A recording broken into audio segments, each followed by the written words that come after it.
Welcome to Professor Game Podcast, where we interview successful practitioners of games, gamification, and game thinking who brings the best of their experiences to get ideas, insights, and inspiration that help us in the process of getting the students to learn what we teach.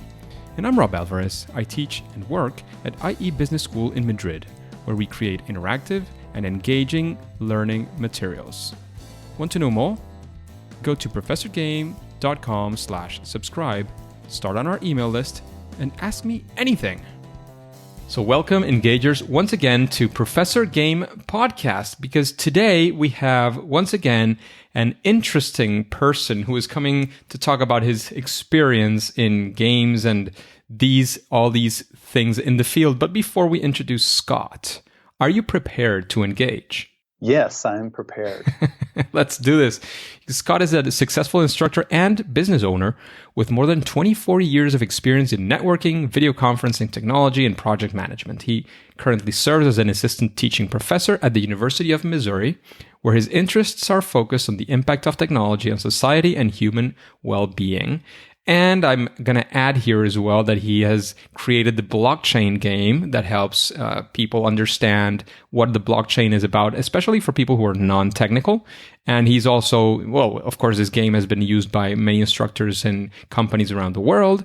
And he's also working on future projects within this field. So very exciting stuff going on, Scott. Is there anything that we missed from that intro? No, I would say that academia is kind of a second career for me. So I find it very engaging to be learning from students, to be able to tell them a little bit about what it's going to be like to deal with an ever-changing world as far as technology. So I get a big thrill, and I feel like I'm younger from interacting with students now.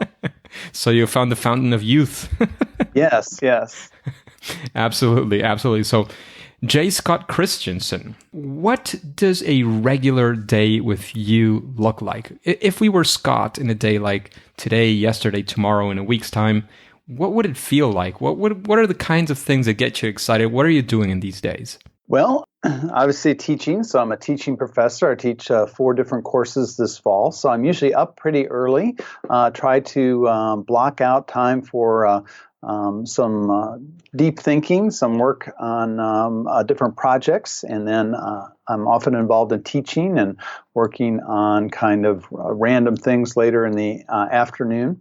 But a lot of what we do talk about in classes is technology, and really a lot about what's going on right now as far as the impact on society, some of the controversies going on with these kind of tech backlash that we're seeing right now and why that's happening.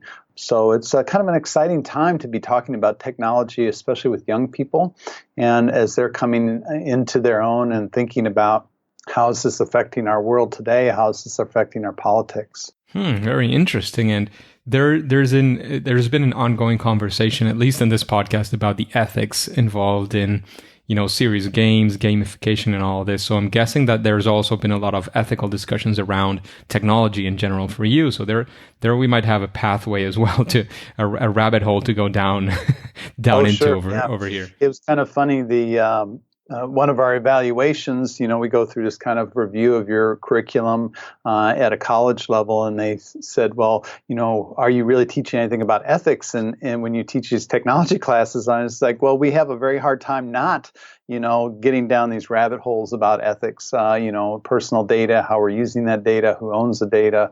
There's just all sorts of ways you could go down. And you could teach an entire class just on ethics and technology. Absolutely. I was almost hoping that you already are teaching that class. I'm sure it will come in the future.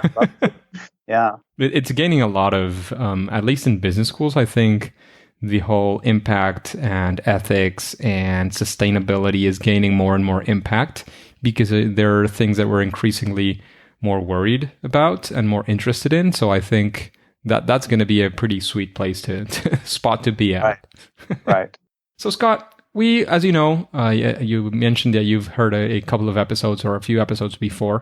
And as you know, we like to dive right into a very exciting question. And it's a question about failure. And what we would like to know is if you can tell us a story about your favorite, what you would call maybe your favorite fail or first attempt in learning in one of these experiences that you've had in creating, maybe it was creating your game, maybe it was doing something similar around game-based learning, teaching with games, creating games for the class, or something around those lines. Is there a story like that you can tell us? And again, it can be initial failure or final failure. There's such thing as a fatal failure, a whole at least. Catalog of catastrophe here from which I could choose from. But I would say that one of the first things when I started out, I started to realize that the lecture is dead and we need to have some active learning exercises. And I think one of the first exercises I did was a kind of a classic game in supply chain called the beer game. And I had inherited the materials to do this from another professor that had been here. Yes. And I read through the directions and I thought, okay, I'm ready to go into class tomorrow. And not piloting it with some either volunteer students or some friends or something like that, you really just don't understand where people are going to go or how they might not understand your directions because they don't have the same experience you do. So I would say things that I thought were kind of common knowledge. And obviously with my undergraduate students, they didn't know what the heck I was talking about. So taking the time to pilot these exercises. So now if I am developing something like this blockchain game, one of the things I did was ask for student volunteers, got some of my friends to come in and help me walk through it a couple times, get some critical feedback. I had it actually much more complicated than it is now because I wanted to be more true to, exactly how a blockchain works. And I realized, well, I needed to kind of abstract a little bit more from that and try and get some of these fundamental concepts down. So I think not piloting things was one of my initial newbie mistakes in gamification. Fantastic. And I see there's many things I'd like to comment on, but two of them is one of the learning that you mentioned that is about playtesting, which is a recurring topic, definitely. And the other one is, you mentioned the level of complexity. And this is, in my experience, especially in higher education, sometimes when we create these interactive experiences, these games, all these kinds of experiences, sometimes, and especially when you're a subject matter expert like yourself, you might tend to go towards something that is more of a simulation of reality than towards something, and this is a tendency, this is a natural thing, than going for the teaching objective you're actually trying to achieve. And I think you mentioned the beer game. The beer game is a fantastic example of how to do that possibly right. And of course, there's many things involved about the whole beer game. One of the things that I like about that simulation is that the beer game is geared towards something very specific. The amount of decisions you have to make is very, very limited, at least in the classic beer game and the one that we use at IE as well. The decisions are very straightforward, very simple. And many people argue like, but it's too simple. Reality is a lot more complex. And you say, yes, but when you're trying, and at least the way that we use it is to teach the bullwhip effect on the supply chain, you can absolutely do it, and it's super impactful because you see all the effects that happen throughout the beer game. And I don't want to say too much because if a future student listens to this, I don't want to spoil his or her experience. Right. But I think it does a fantastic job in narrowing it down to the simple instructions that you have to do, and the very few things that you have to decide in a simulation, so that you can learn exactly what the simulation is geared towards. And of course, it does require preparation. It does require play testing, understanding how is your jazz going to be in the class, how is it going to work for you in your classroom. But I think that is something great that I pull out both from your experience with your game and with the beer game in a sense of a contrast. Because I think that a lost opportunity sometimes is that we try to simulate reality as closely as possible, which in the end is going to be impossible. I mean, reality is too complex to simulate entirely, and that's why we simulate a part of it. But also, we lose track of what we want to achieve.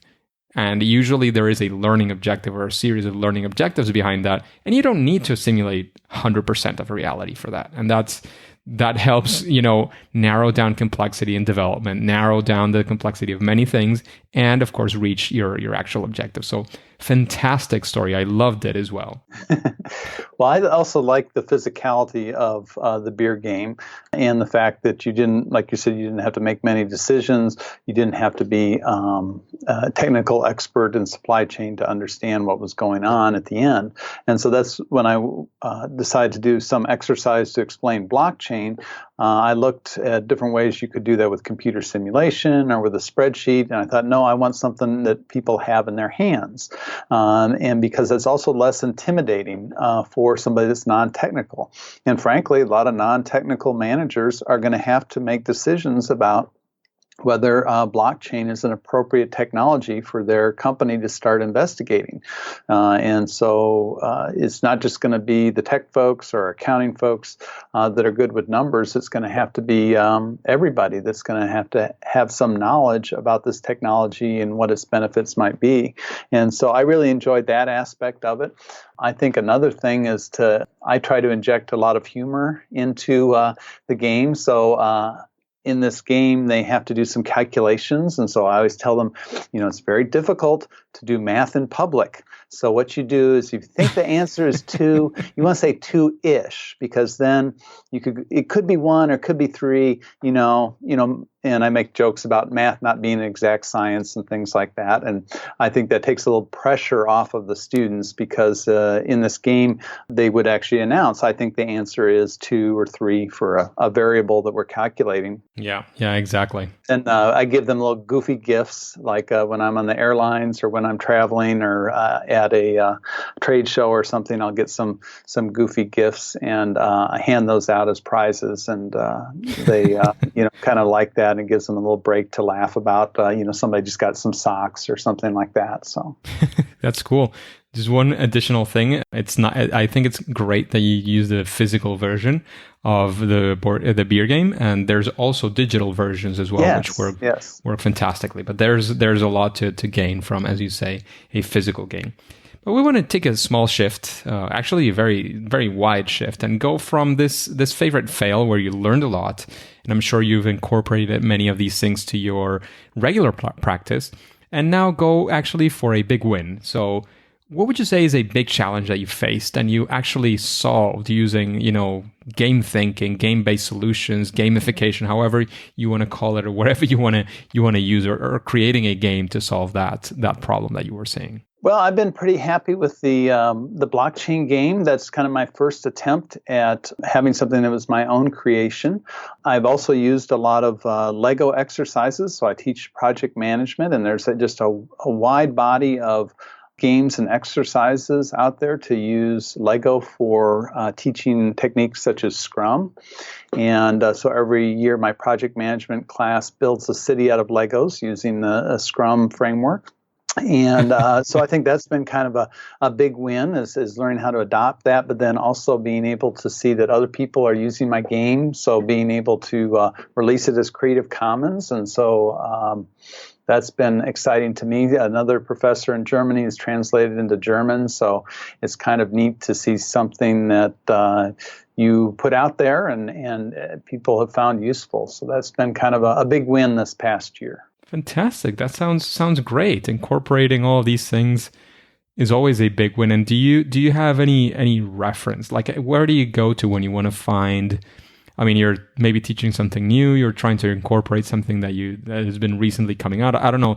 When you try to look for something that was not already there, where are your references? Where do you go to? Well, there's so much stuff that's being shared right now.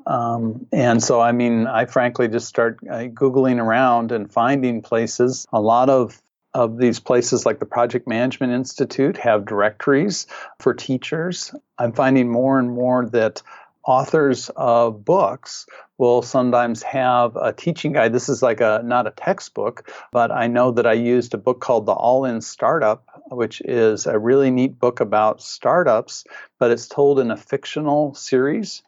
And this entrepreneur that has a startup that isn't doing well decides to go to the World Series of Poker in Las Vegas, and he's going to make back money to make payroll. And so that's kind of the scenario for the book. And through that, Diana Kander is the author of that, and she talks about, how you test ideas, and it's all this lean approach to startups. And so then she has I had read the book, and then she has this like teacher guide where you can use experimentations. And so I'm finding that there's a lot of popular authors that are out there that are realizing that their book or their resource could be used in a classroom context, and providing some of those resources for professors. So it's not just going to the Journal of Management or the Journal of Teaching Management, which is fine. There's some great things there, but they are maybe a little more academic than some of our students can relate to. I just find that there's a lot more of that kind of thing coming out. Yeah, absolutely. So there's basically the everybody's resource, which is Google. Don't be afraid of looking for things out there. Chances are you'll find something good. Picasso, I think, said, "The good artists borrow, great artists steal," right? So don't be afraid to steal somebody else's idea and adapt it to your own situation. Absolutely. Always being respectful of, copyright laws and so on. But I absolutely agree. Yes. So when you create, maybe like when you created your blockchain game or the next things that you're developing now, or when you're thinking about implementing or using some playful activity or some game in your classroom, do you have some sort of process you go through? Like, what do you do? What's your thinking behind these things? Pick maybe one or all of them. Like, how do you approach it? Is there a process behind it? For this, I had to really step back and try to boil down what are the things that I could get across in 40 minutes. So with blockchain, there's a whole lot of things that you could try to concentrate on, all sorts of rabbit holes you could go down. But I tried to think, what are the fundamental objectives that I want to have them walk away with? That this is a decentralized ledger, so forth and so on, different concepts. And then we actually tested that. So we tested that using a Qualtrics survey before and after with the students, and then other groups that I gave this game to, and then found that there were one or two objectives where it was not, the point wasn't really getting across. So I found that, for example, questions about fraud, people still thought, well, it was easy to commit fraud on a blockchain. Well, I think the problem was that I wasn't making the differentiation between Bitcoin, where there's been a lot of fraud, not necessarily hacking, but outright fraud, tricking people, and blockchain. And so what I did was I've adapted my game so that I actually run into the corner of the room whenever I'm talking about Bitcoin. And I say, okay, I'm going to be over here if I'm talking about Bitcoin. I do this like funny little run, and, students laugh at that. But I run over there whenever I'm talking about Bitcoin. And so we found that that helped a lot because it separated out these two related technologies, that something that applies to Bitcoin does not always apply to blockchain, and vice versa. Nice. Very interesting. Just a quick break before we continue with this episode. If you've been enjoying this podcast, I would really appreciate if you share it with your friends and family and on social media. On Twitter and Instagram, it's @RobAlvarezB and the hashtag ProfessorGame, all one word. And in Facebook, you can find the Professor Game page. Thanks in advance for your engagement. What would you say, Scott, when you're thinking about, using games in the classroom, when you're thinking about using these playful attitudes and all these things, would you say there is a best practice or something that if people use, think about, strategize around, is there a best practice that you could transmit to the audience, to the engagers? If you had that, what would it be? And, give us a quick, a quick string of what that looks like. Well, I guess for me, the where I look for a game or an activity like this is when I realize that students, especially my undergraduate students, don't have the real world experience to understand why this is important. So often going at this whole starting with why.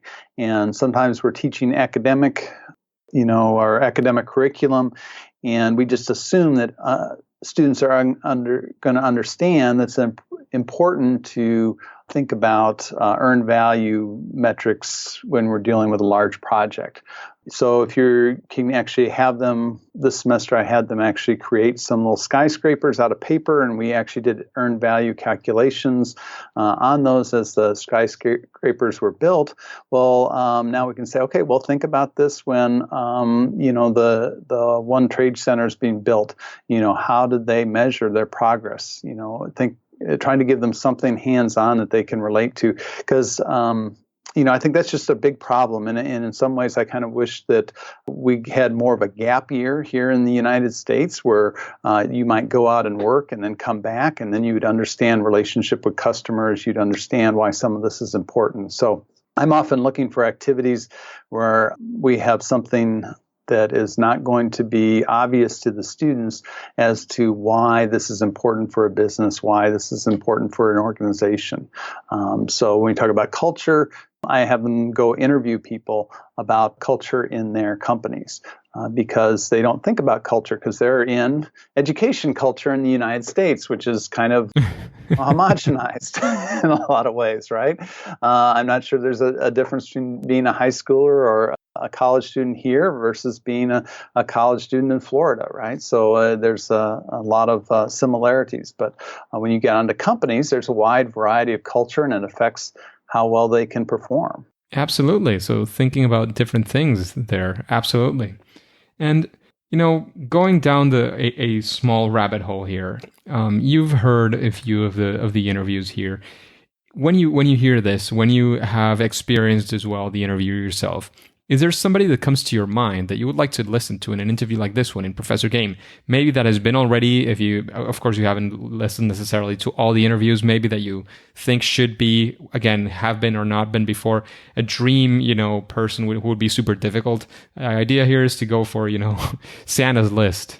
Well, that's an interesting, I would have to think about that a little bit, but there's certainly some authors that I think have done a very good job with their books. So there's one, I apologize, I'm forgetting the name of it. If you remember right the now. book, maybe I can help you. I'm looking on my bookshelf right now for the book, but this idea of radical transparency. So I forget the author's name. It's a woman, and she talks about how you have radical transparency in an organization and what the power of that is. Ray Dalio, yes. I think would be a great, you might want to reach out to him for the Professor Game, because one of the things that they do is in meetings, at the end of the meeting, everybody kind of grades each other as they have their own specialized iPad app. And you would say, well, Ray did a very poor job of conducting the meeting because he didn't listen to what Sarah had to say or contribute. And they have this idea that providing radical feedback. I've always been fascinated with the idea that could you do that in a classroom? Could you kind of have that radical candor between students and a professor? One of my graduate classes, we tried that with, and I think it met with some success. I did not allow students to criticize each other because I was just worried that we would not have enough time to kind of create the culture around that transparency. But I did allow them to anonymously provide feedback about me. So I used an anonymous Qualtrics survey. And so after each lecture, they would grade me on my performance and also say, where I was lacking or what I did well. And so I would say something, how could we use, I don't know if we could use gamification, but how could we bring some of these ideas about radical transparency into the classroom? So I think that would be a fascinating one to explore. Huh. Interesting. And the whole idea, I just wanted to jump in for a second here because, two things. One is there's no gamification or games without feedback. So I think that is a core thing for any of these worlds. So that I think that is very, very important and as immediate as possible. So right after the meeting, right after the class, it sounds like a very enticing idea. That's one. The other one is a question because I don't know about where you work at the University of Missouri or elsewhere as well. We have a very strong culture towards students also grading, and I'm air quoting here, the professors. So we are also evaluated with the basis of what students sort of think about us, how they perceive the class, and their sort of grade of satisfaction. So of course, it's not the only metric, it's not the main metric, but it is important, and it is something that we have to consider. So, I mean, do you have something like that? Did that impact your measures? How did that go? Yeah, unfortunately we do, and unfortunately it's the main measure. And I say unfortunately because it happens at the end of the semester, and there's been several papers that have shown some pretty heavy bias, especially against younger female faculty members in these evaluations. There's also ways to kind of game the evaluations as well, so that you get higher marks.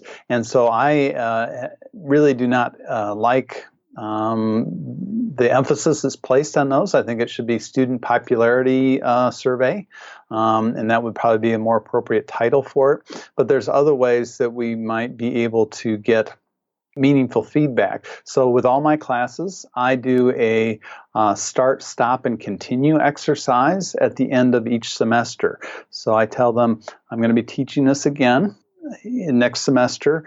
I cannot make 30 improvements to this class, but I could probably do one or two. So I have them work in little groups and come up with one or two things that I should start doing that I haven't been doing, maybe something they've seen that worked really well in another professor's class, something that I should stop doing that just they felt was not worthwhile in the class, didn't add to the class, and things I should continue doing. And that's actually been very valuable, and I listened to that closely. And so the next semester I will, for example, I've added more quizzes into one of my classes because they felt like the tests were too high stakes and they needed more quizzes. And so we put that in. So I think that's meaningful feedback, whereas sometimes on the forums, you'll get the people that love you and they tell you about how great you are, and you'll get the people that hate you and they tell you about how they couldn't stand you, and you're just not getting, something that's usable. So I really hate those types of evaluations that we just hand out, give them 10 minutes to think about it and collect them all. I understand, but they're kind of a reality of the business, so to speak, right now. Right. But so I try to do other things to improve my classes.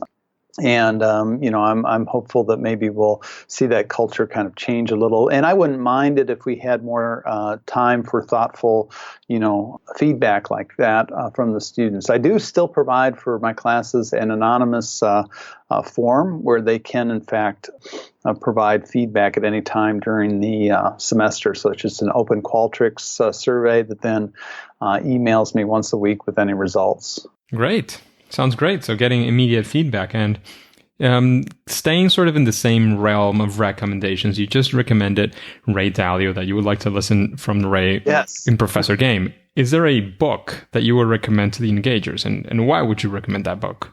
Well, I think Ray Dalio's book is good, and I'm now blanking on the name of the book that he wrote. Once you become 50, these things have to buffer a little bit, so it'll be here in about 5 minutes. I think that's a good book. There's also one written by Scott Adams that I think is titled something like "How to Lose at Everything and Still Win Big," and he's the guy who wrote the Dilbert comic strip. Yeah, and it talks about every day. So he talks about how he thinks about probability, how he thinks about projects, so that one of the objectives of any project should not be the project itself, but also capability building. So I look at that when I'm looking at taking on new projects. Will I learn something from this that I can take away and build on for future success, independent of whether this particular project does well or not? So he has a lot of good advice, and that's probably I've probably given away 20 copies of that to students, especially students that have kind of been struggling in academia, so I keep several copies here on my in my office to give away. Interesting. I just Amazoned instead of Googled Ray Dalio, and I found Principles, Big Debt Crisis, and Principles for Success. great. So one of those is probably the book about radical transformation. Radical feedback? Radical Candors. There's another book called Radical Candor, and it's not written by Ray Dalio, but it's along those same themes. So there you go. We have quite a few recommendations going around for the engagers. And when creating these games, when using these games in class, what would you say is your superpower? Well, I think my superpowers, I'm willing to, I don't know if I'd say act the fool, but I'm willing to make fun of myself. So I think that is one thing that not all teachers in higher education are willing to do, but I'm certainly don't mind making fun of myself, and I don't mind having something that doesn't work perfectly. And so if I'm doing something with technology or something like that, and it doesn't work perfectly, I don't get upset about it. I think other folks think they're more on a performance, right? They're more on a stage, and they have to make sure all their technology works perfectly. And you have to just be willing to adapt and say, oh, well, that didn't work today. Well, we'll try it again sometime later. Let's move on to this other thing that we can do now. So I think that's part of it, just being willing to be a little informal about how you conduct some of these classes. And every course I teach, I try to do something different, at least with one of the subjects that I think could be improved every year. So I tell my students, hey, this is an experiment. We're going to try something new. And we'll spend the next 20 minutes just trying this new activity, and we'll see how it works. And so I think being honest with your students that you are trying something new really helps a lot, because they will be a lot more forgiving when something doesn't work perfectly. That makes a lot of sense, and it's definitely something to strive for. I think we're coming back again to a bit of the transparency side. But Scott, there's probably the most difficult question in the podcast, and is the one that I'm going to go for now, at least from the feedback of past guests. What would you say is your favorite game? Well, I'm kind of old school. I play backgammon, so that's my favorite game to play. But my students keep on referencing their Switches, so I did buy a Switch recently, and I now play Zelda, something called The Wild. Breath of the Wild or something like that, yeah. And it's my TA has brought in her Switch, and she's got this giant shield and, battle armor, and I'm still running around in raggedy pants. So, I'm not sure I'm completely understanding what I should be doing in that game, but it's just been amazing to see, 30 years ago when I was playing games on an Apple IIe, and we actually had to type in our games. You'd get a magazine, and you'd actually have to type in those games in there. And I think about just how far that's come to something like that. It's just amazing. And I think that's one of the reasons I get distracted from the main quest, is I'm off, screwing around with some lake or something, and when I should be moving on and killing things or something. That sounds great, Scott.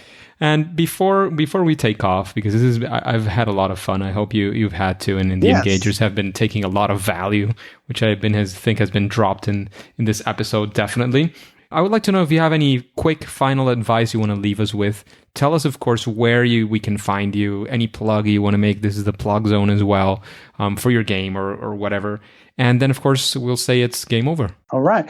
Well, I would just say, don't be afraid to try something. Don't be afraid to experiment in your classes, and that students will be much more forgiving if they see that you're trying something new.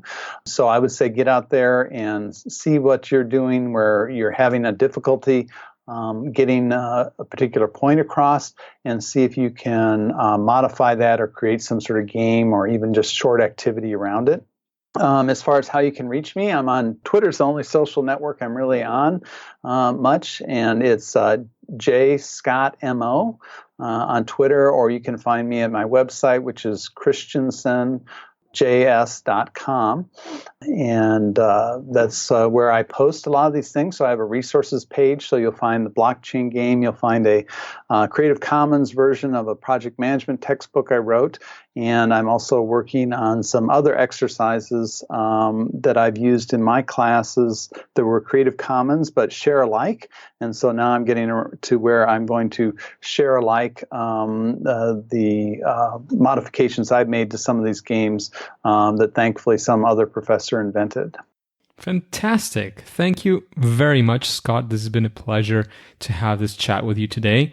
However, for now and for today, it is time to say that it's game over. All right. Excellent. Engagers, it is fantastic to have you around. And this podcast only makes sense if we have you around. So let's connect on Twitter. That way you can let me know about, what's in your mind, if there's anybody you would like to have to listen to as a guest. Again, as usual, any questions that you might have for the podcast, anything you think we might be able to help you with. So you can find my Twitter account very easily at professorgame.com/Twitter.